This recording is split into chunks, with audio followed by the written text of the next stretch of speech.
going to start with some opening statements. And Ed, I want to start with you. What is it like right now to be in the tech industry working on generative AI? What's that experience for you? How does it feel? How have you felt the tech industry change in the last couple of years? Well, first of all, thank you for the kind introduction and for the invitation to speak here. It was worth it, if only for asking for the approval to come speak. And I was telling my boss I'm going to go talk at the Grefenstette Symposium at the Grefenstette Center. And he's like, how do you swing that one? It's like, but I'm immensely honored to be here. It's a very exciting time, and that's at the same time a complex time to be working in generative AI. It feels like we are at the beginning of a revolution in our technology, the capacity to change society for the better and possibly for the worst is very much at the front of our minds.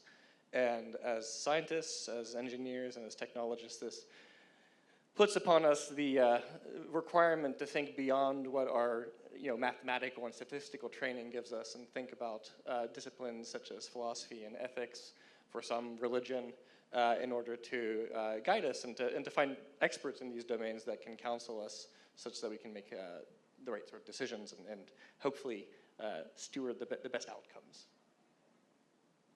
That's great, thanks. Nikki, I want to go to you next. So as a part of a company with now apparently a $5 trillion valuation, congratulations, by the way. Thank you. How have you seen NVIDIA change, if you've seen it change, in the last few years with the AI boom, and how has your role changed or become more challenging within that? So I joined NVIDIA in 2020, right at the start of the pandemic. And at the time, my job, and I started in this job, my job was really to educate myself about NVIDIA's products and different AI systems and models and use cases. So I spent a good 2 years reading. I came out of academia, so it was kind of a nice, soft transition because I spent a lot of time reading, writing, and doing research, which is what I had been doing at Santa Clara University. And then OpenAI released ChatGPT. And everything changed in about 2 weeks. My job went from meandering through technology and white papers to frantically trying to put together what our real position would be as a company on the ethics, the ethical issues with AI. And one of the things that I discovered was from the time that I had attended school, grad school, law school, many colleges had removed the conversations and courses around ethics from the curriculum, unless you were studying ethics. So if you were an engineer, Santa Clara is a perfect example. There used to be ethics requirements for engineering at courses. Then there were ethics requirements maybe a week or two in a class. Then it went from that to suggested reading. And of course, everybody knows nobody reads suggested reading because you have too many other required readings to get through. So when I saw an article from, I think it was Wired or one of the tech magazines, went to some campuses around the country and asked students, engineering students, who is responsible for ethics and building ethical, responsible products. And the majority of the students said, well, that's not my job. That's somebody else's job. My job is to create the product. Somebody else is going to be responsible for making sure they don't, do bad stuff. And that is kind of where my focus in my job has been internally, is making sure that we have moved the conversation about ethics and responsible AI from an afterthought to, we say, moving it further left in the process. So when engineers or research scientists or data scientists come up with ideas for products, the very first conversation we have is, how is this going to be used, and how might this be misused, and how can we build it in a way to minimize the misuse and make it, as Ed was saying, for the benefit of humanity instead of the detriment. Thanks so much for that. Kirsten, the same question for you. You know, you've been in this data ethics space for a long time, well before AI. And so now with all the work that you've been doing more recently, and then now your new position at Carnegie Mellon, you know, what do you make of this transformation when it comes to the challenge of putting ethics into this world? Thank you, and thanks for having us here with this conversation. I often think that ChatGPT did more to help bring the conversation to a fore than almost any other AI product known to man, because it made people realize how often our products are wrong, that technology can be wrong, because there was just a general belief that, oh, if we just automate it, it'll be better, that automation meant better, AI meant better. And there was a belief within, and it was perpetuated somewhat within industry, was somewhat within computer science. And I think that once you saw large language models going haywire, making funny mistakes about what's a prime number, or, you know, like countries in Africa that have this letter in it and it's clearly wrong, like those made people realize, oh, well, how are they making mistakes when they're deciding who gets welfare? How are they making mistakes when they decide who gets a bank loan? Like all these other ways that the AI products could be making mistakes. And so in that way, I did notice that there's been a shift. So there's a lot of scholars have been studying this for a long, long time, and, you know, raising the alarm bells about what's going on. But it is much more common to have it as a conversation within industry now, that companies do not want products to go out to market that have glaring mistakes in them. And they know that the decisions that they make in design is actually where it's baked in. So even though we might talk, even within academia, sometimes we talk in the computer sciences like, well, just get me better data and then everything will be fine, or how am I supposed to be responsible for how it's being used? But the fact is that computer science and industry actually knows that it's design decisions that makes all the difference in the world. So I would say in the last 5 years, like just really a lot with when ChatGPT came out, it did a lot for the conversation. It really did. And it made it so that no one could claim just automating something made it better. That was no longer, it was more of how should we implement, what are the design decisions that we need to have, and then it was a matter of just kind of saying, okay, we actually have academic work that speaks to this area where we've been trying to talk about these things. And a lot of people in the law have been talking about this for a lot, they're kind of at the tip of the spear in many ways. They're issue spotters, and so there's a lot of scholars in the law that have been talking about design decisions, privacy by design, you know, ethics by design, and so this isn't uncommon to speak about, but it's great that it's in the general conversation.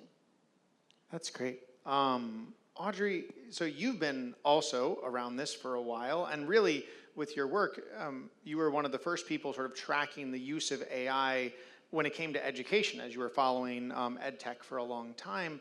I mean, from your perspective, what does this look like, both as you've watched the transformation from industry, and also as you've seen that industry start to like almost be like a floodgate into the educational space? How has that been for you?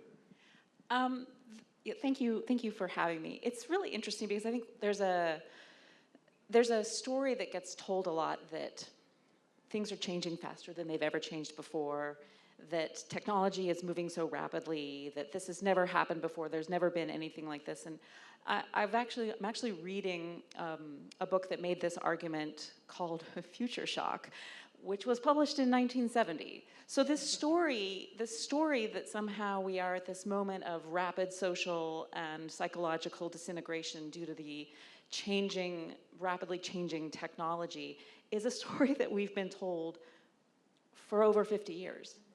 And in fact, you know, I think artificial intelligence, we're hearing now AI is somehow brand new. It's never been in schools before. It's a reminder that artificial intelligence as a field is about 70 years old. So 50 years of future shock, 70 years of AI. This idea that things are new, that you have to get on board right now, you need to make a decision today, if not, you're gonna be left behind, your children are gonna be left behind, your students are gonna be left behind. It's something that makes, I think, everyone feel a little off kilter, a little uneasy, but I think it's worth thinking about that there is this much longer history that we've looked at, a much longer history of artificial intelligence in education. The first AI conference was held at a university. And early AI researchers were interested not just in building machines that could sort of replicate human thinking, but we're also interested in building machines that could teach. And so this is actually, we have a long history that we can look at, and rather than this sort of panic mode that we must all get on board and do this thing today because there's no going back and we must do the new thing, I think we can take a deep breath and say there is actually a much longer history here, and people have been using these tools for quite some time, and sort of step away from that panic that I think a lot of people feel as though, the future shock that Alvin Toffler identified a long time ago. So, thanks so much for that. Ed, I want to come back to you, as a practitioner and somebody who's building AI models. Can you just talk us through a little bit, what does that mean from your side? What does it mean to be at Google DeepMind, building a foundational model? And then with that, how does ethics practically get woven into those conversations? Is there one person who's pointed out? Is that a conversation that's happening? Is it something that's vaguely in the air? Can you walk us through that a little bit? So quite a few questions at once, but I'll start with the point about ethics. I think, as I was saying in my earlier statement, ethics is very much a shared responsibility. So we do have people who specialize in thinking about where the boundaries are in terms of what are the sort of ethical problems we should anticipate, what are the positive and negative outcomes of particular uses of technology that we should be mindful of. But this concept of ethics by design is at the heart of how we are and continue to try to be better at build our systems. And obviously things don't always go to plan, but it's a responsibility that is not someone else's problem, as Nikki was pointing out. It's at the heart of how we handle the data, how we formulate the objectives, and how we think about the downstream impact. Now, in terms of how it's like to actually build these sort of things, there's a very vast team that's responsible with actually building Gemini, which is our frontier model, and the neck of the woods I reside in is more on the longer-term research, which actually weaves back into the concept of ethics and human-facing AI. So what we're interested in is, today, a lot of what AI is portrayed as being used for, and that feeds into this kind of panic, is something that we see as automating away human capabilities. So we have a decent set of recipes for building AI systems that, for problems that have some notion of objective truth, and even that's debatable, and easily verifiable success conditions, we know how to do those. And some of those problems are hard, like winning math Olympiad problems, being able to generate code, folding proteins. Those are important commercially and important to humanity. But there's a whole set of other problems that are intersubjective, that are soft in a positive sense. That what is it like to be a better orator or a better writer? What is it like to think more clearly? All these sort of things where the tool is actually not about automating away our capabilities, but allowing us to think better. And back to the point you were making about the origins of AI wasn't strictly about replicating human thinking or automating away our capabilities, but about this whole wealth of other things. How can we use AI to educate us, to enable us? And the history of humanity is peppered with these sort of moments where we invent new tools to overcome our own limitations, to be able to lift heavy objects and take them further with the wheel. We invented calculus, or discovered calculus, in order to be able to contemplate infinity.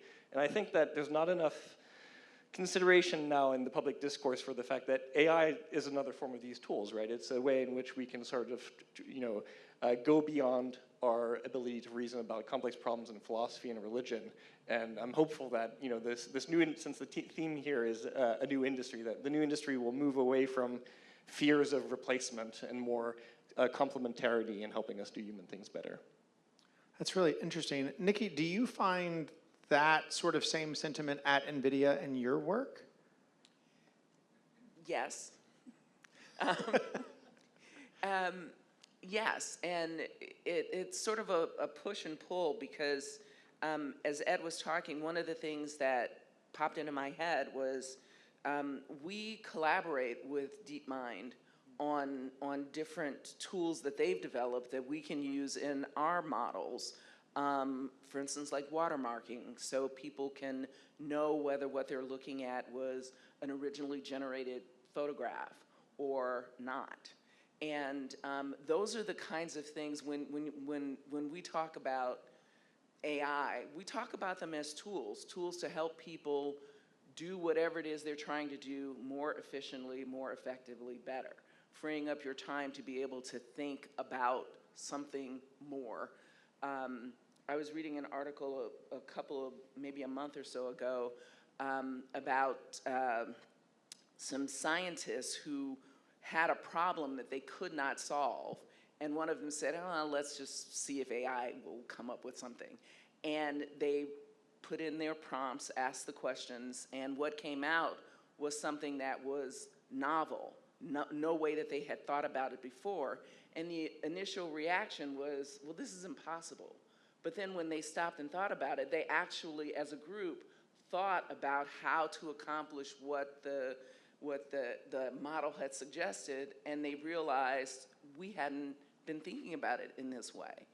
And it opened them up to thinking about other problems in a different way. And so to my way of thinking, that's how we should be using AI, looking at it as a tool, not to be afraid of it replacing.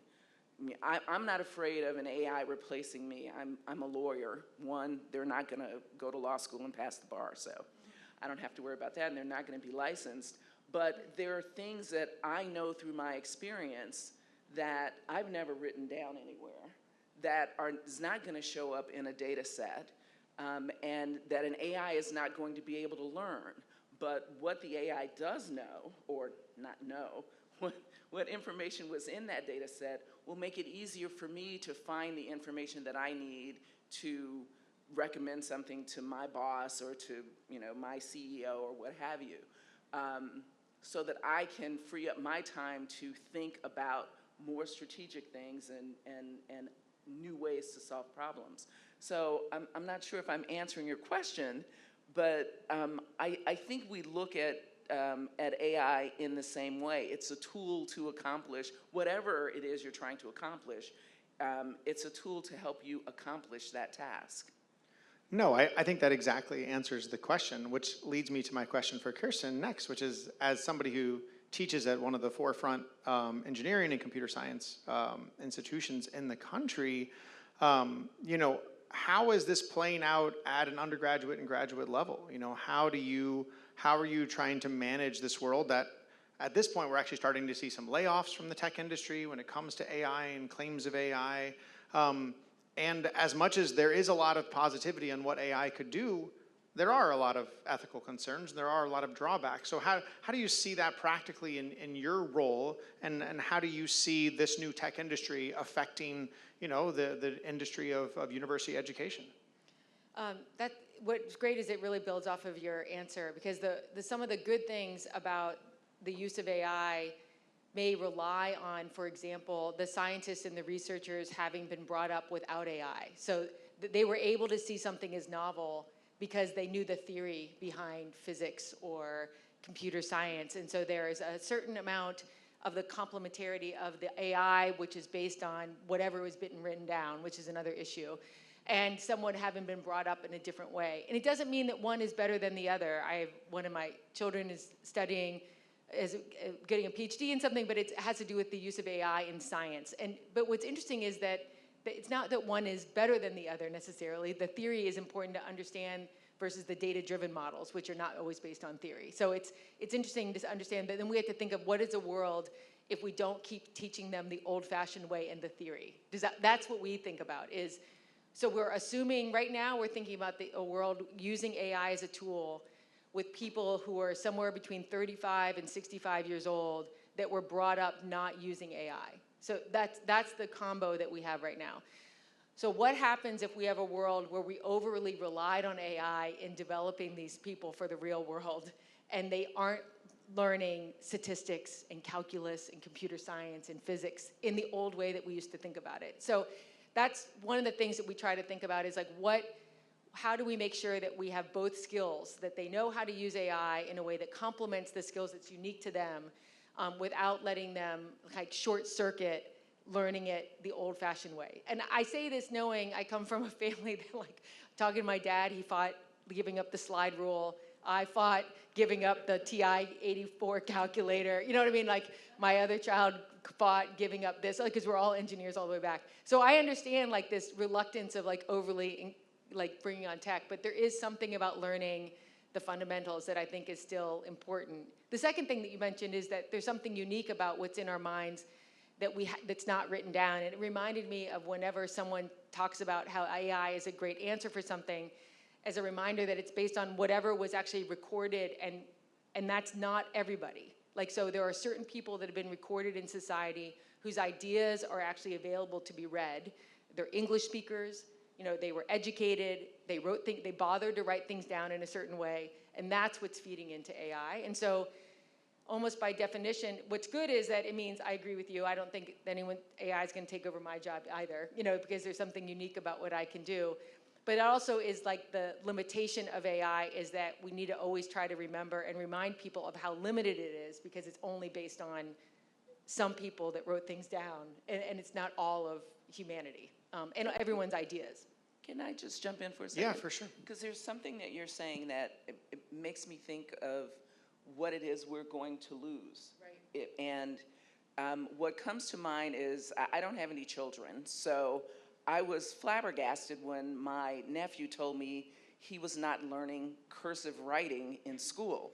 And I'm like, well, how are you ever going to read history if you can't read cursive writing? And I showed him letters from like my mom, my grandmother, and he couldn't read them because he didn't learn that. And so one fear that I have is if we rely too much on AI, we're going to lose the knowledge that we already have, like cursive writing and being able to read letters from, I don't know, Queen Elizabeth. Yeah, I mean, I think cursive writing might already be a lost cause here. But Audrey, I want to build on that exact point. You know, as you've been watching sort of AI come into education, how do you sort of wrestle and how do you counsel people to deal with what are those things we need to hold on to, and what are those things that we can do with AI, and especially people that want to get into this field of AI and do all these other things? Like, how are you wrestling with that? How do you see the industry in that way? I think, so my background is in the humanities. I was trained actually as a folklorist, and I'm really interested, you know, I think a lot about the sort of tension, and it's not new, between tradition and change. And this is just a fundamental part of human culture, of our existence. We're always wrestling between what are the things, the practices, the beliefs that we should preserve, and what are the beliefs and practices that we can let go of. And I think that's not something that's new.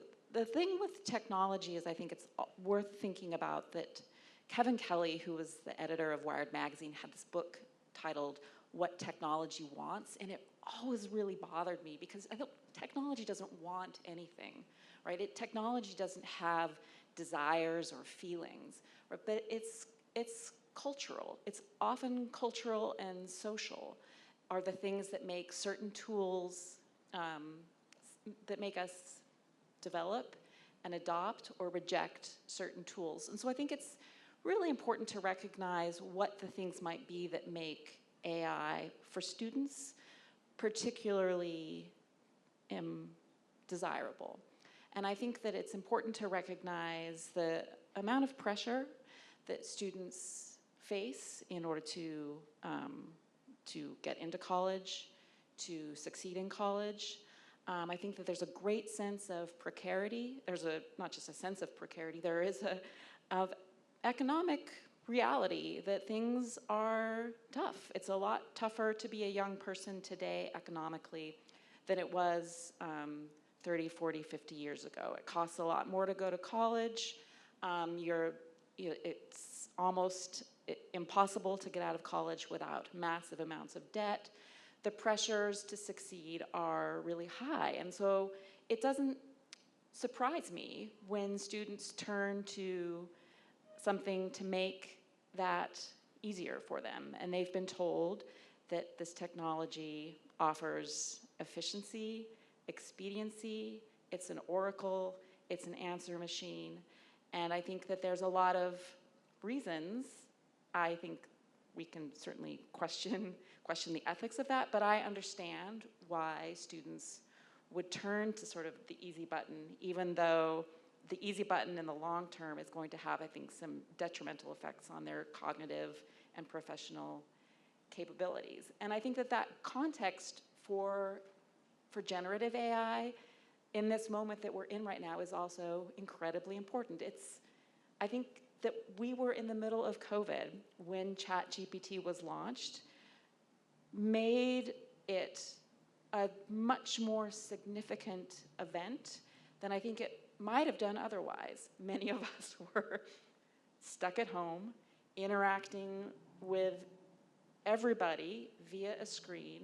We were isolated, we were lonely, and I think that that's that moment, that trauma of that event of COVID, made something like ChatGPT even more powerful than it might have been. And I also think, this moment that we're in politically, all of these things sort of feed into what's happening with the technology in the classroom.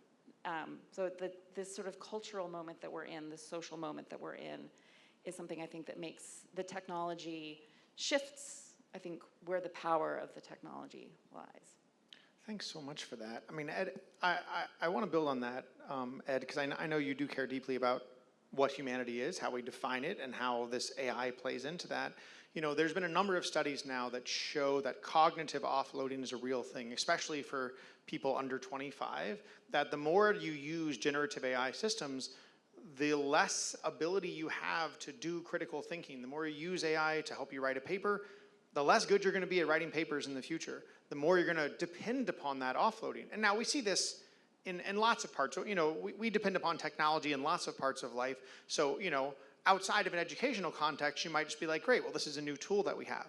But within an educational context, when we want people to learn how to do critical analysis and write papers, it does present somewhat of an existential, maybe not to the level of crisis, but it's certainly an existential challenge for contemporary educators to say, how do we teach this now with AI? And as somebody who I know cares deeply about this, how do you think through this as you're producing sort of the next generation of AI systems, and how do you think through this as a team too?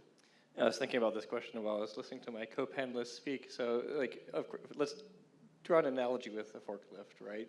Forklifts are great because if we want to take a bunch of stuff from A to B, it takes a lot of person power to do that yourself, and so it's great to have tools that you can leverage to make that easier. Now, obviously, you could also take a forklift to the gym and lift your personal best, but you're not going to get stronger, right?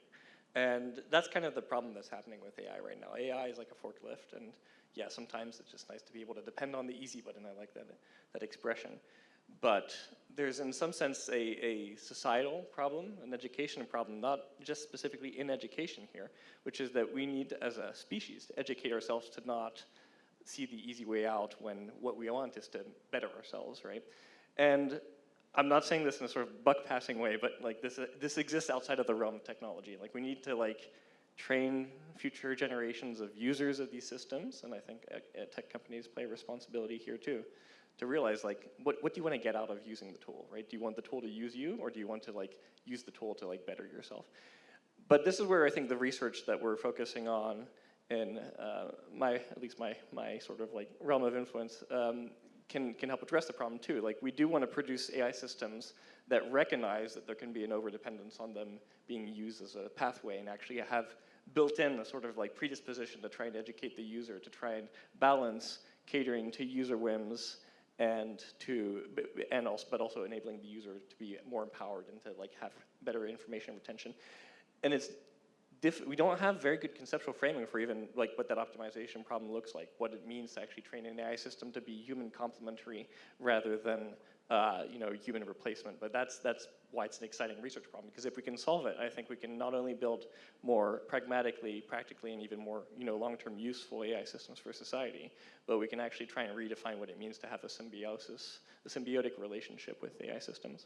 And I'll end on this particular anecdote on this front. When we talk about automation, people always think about this sort of notion of I want the tool to replace me. But self-driving cars pose an interesting point of study here when we think about AI is taking our jobs or taking our responsibilities away, up until the point where self-driving cars are going to be like 99.999% safe, which maybe will arrive someday, the following thing is true. The form of errors that humans will make while driving is systematically different than the sort of errors that a self-driving mechanism will make while driving. But the compound system of an alert driver holding the wheel while being in a sort of autonomous driving mode will have a combined lower error rate than either the machine or the human by themselves. And that's why it's actually, you see a significant reduction in fatality even when you don't have full self-driving mechanisms deployed on the road.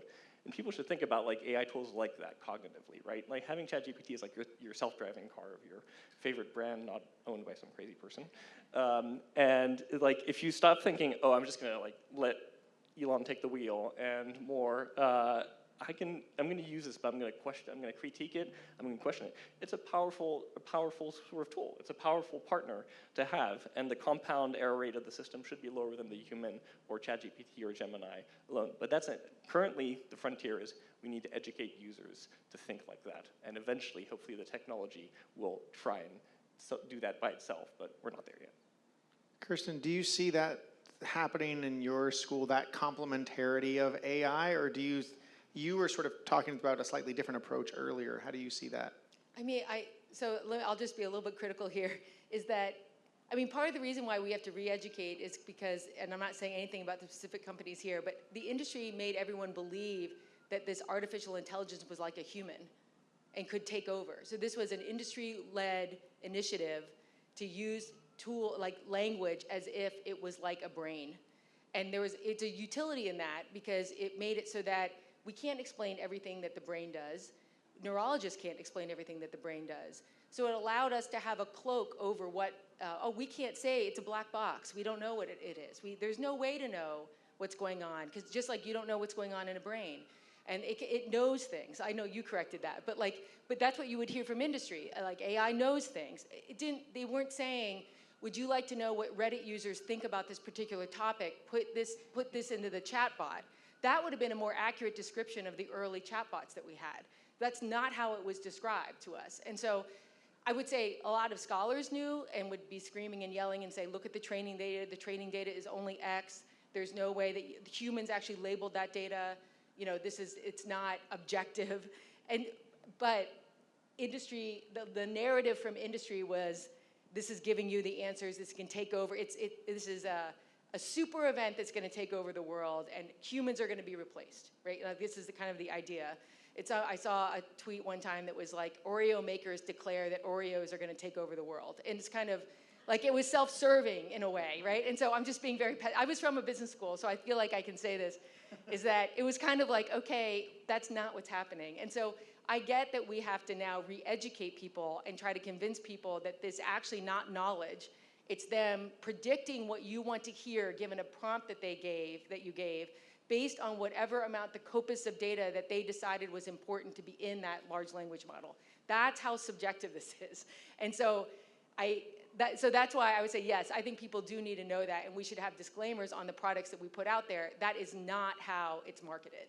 And so that's not what's put out there. And so if it was framed as just a search engine on a subset of data, that would be great. You know what I mean? Like that would be wonderful, but that's just not kind of what we're combating right now. And so that's why, you know, we think it's funny when you see a court case where a judge is identifying, you know, fake cases, but, you know, these lawyers, they're not, it's not them that like went rogue. They were told that this is how you can write your briefs. You know what I mean? Like, so part of, I think it's one thing for us to blame the people that are using the technology, that they need to be better educated, or they need to not take the easy way out. But I think we need to kind of own up to the fact that industry made them believe that. All right, Nikki, I'm going to come to you next. Not to have you speak for industry. I'm not going to ask you to speak for the whole industry here.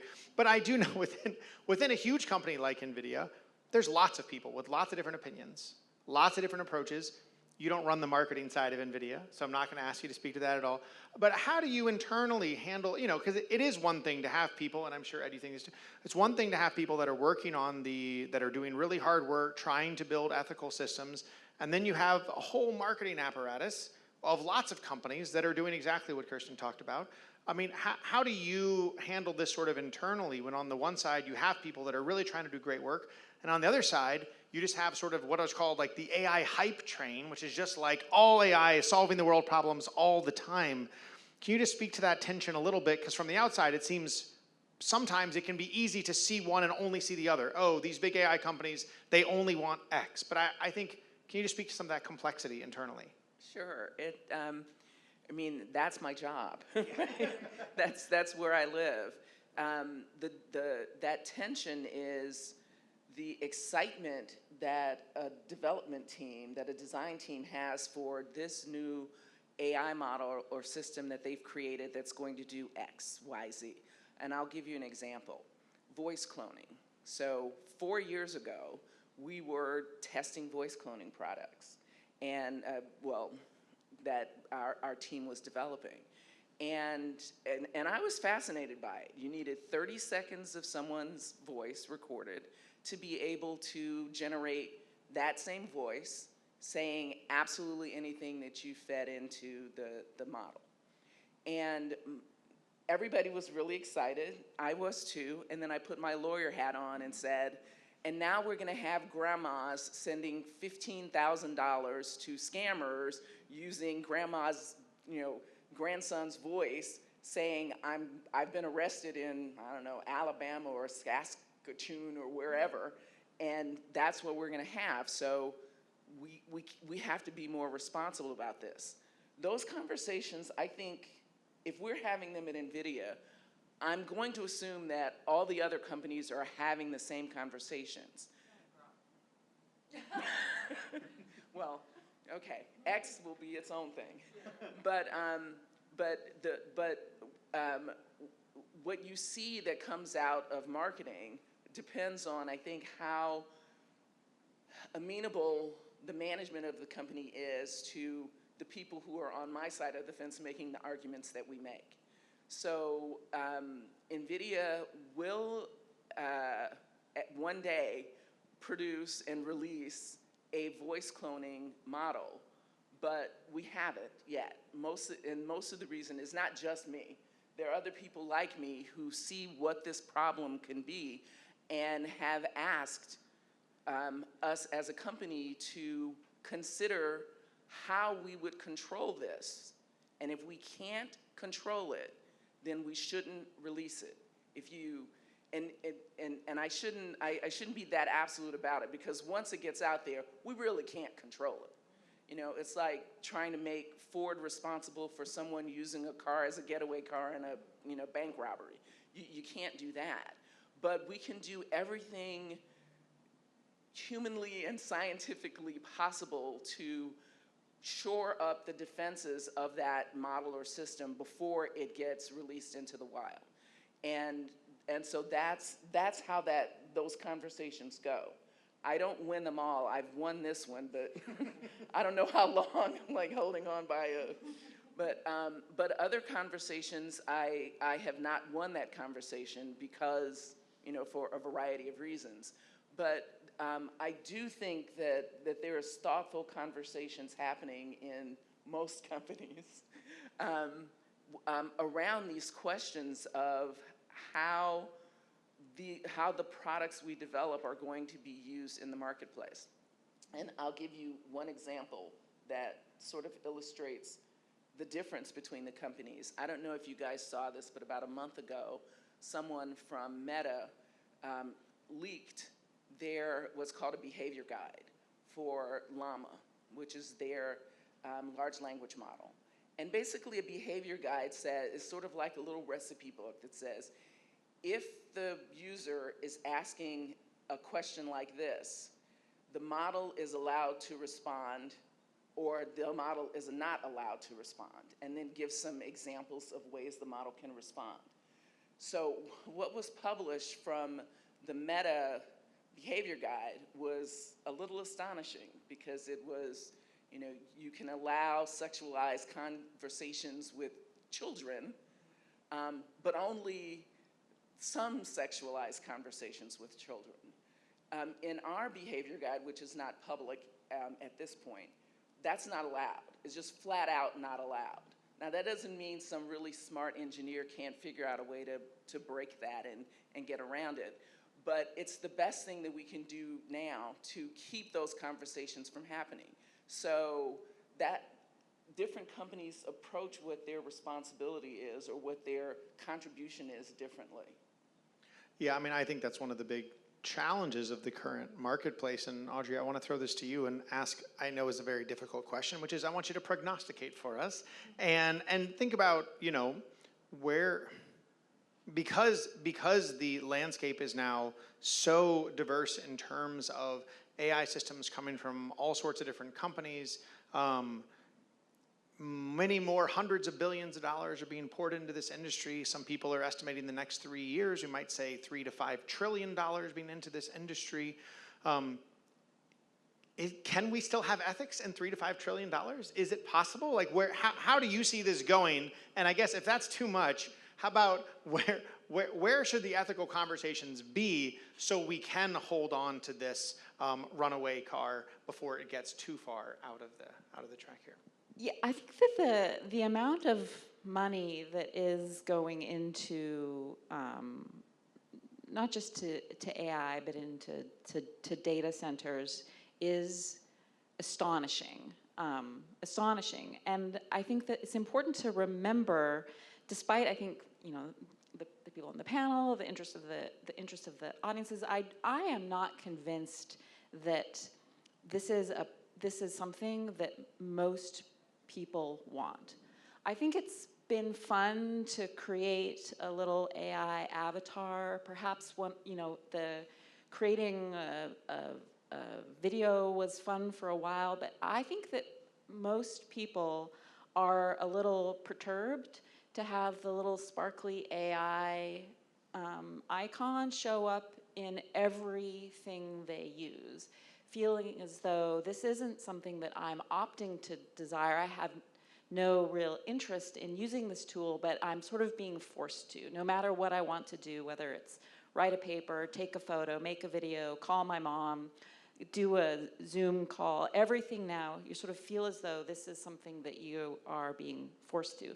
I'm not sure that most people are as gung-ho about an AI future as the industry is gung-ho on the AI future. And I think that's really important and noteworthy, because a lot of other tech, and particularly in this country, Americans love gadgets. We are gadgeteering people. If we can buy a tool to take out cherry pits in the kitchen, by God, we've got that in the kitchen drawer, right? It doesn't matter if it's useful. We'll buy the special spoon. We'll get the special appliance. We love gadgets. We love technology. It's part of our American ideology to science and tech things. We love that. But I don't know that we love AI, which is really interesting, because I think so much money is going into this without the kind of overwhelming interest among consumers, among users. And so I think there's going to be some significant blowback. I think that the industry, largely speaking, has tied itself to this presidency and is going to be increasingly associated with a certain brand of politics, a certain kind of surveillance, a certain kind of predictive model that punishes people, punishes particular kinds of people. And I'm not sure that the future is as rosy as the investors would like it to be. So when the OpenAI stock market IPO happens, I'm going to tell you right now, do not buy. Do not buy.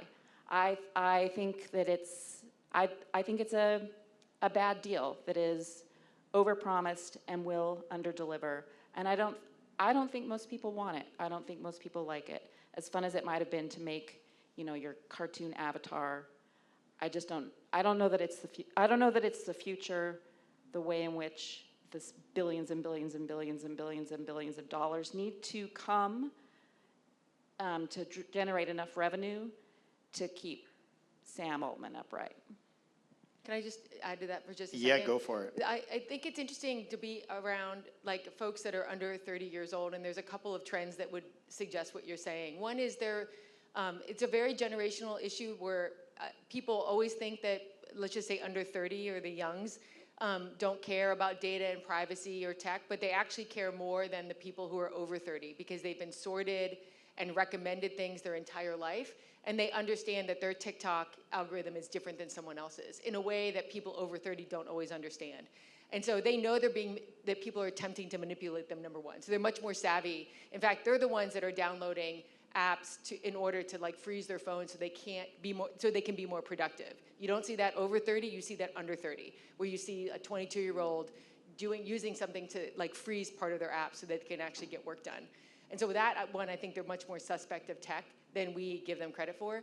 The other thing that I've noticed is that there is a generational issue with being anti, I'll just call it industry, just general industry. And I saw it at a graduation ceremony in a large stadium where when they announced the business school, the entire stadium started to boo and for graduation. Oh, wow. And I remember my dad turned to me and said, why are they doing that? And I said, there is a generation that sees it as predatory. And I said, and so I think they see the suspect of technology and they see industry doing things to manipulate, and they're very suspect of like business using technology to control, to your point. And you see it now also, the interesting thing, I asked someone who, like an environmental engineer at Carnegie Mellon, so should know a lot about data centers.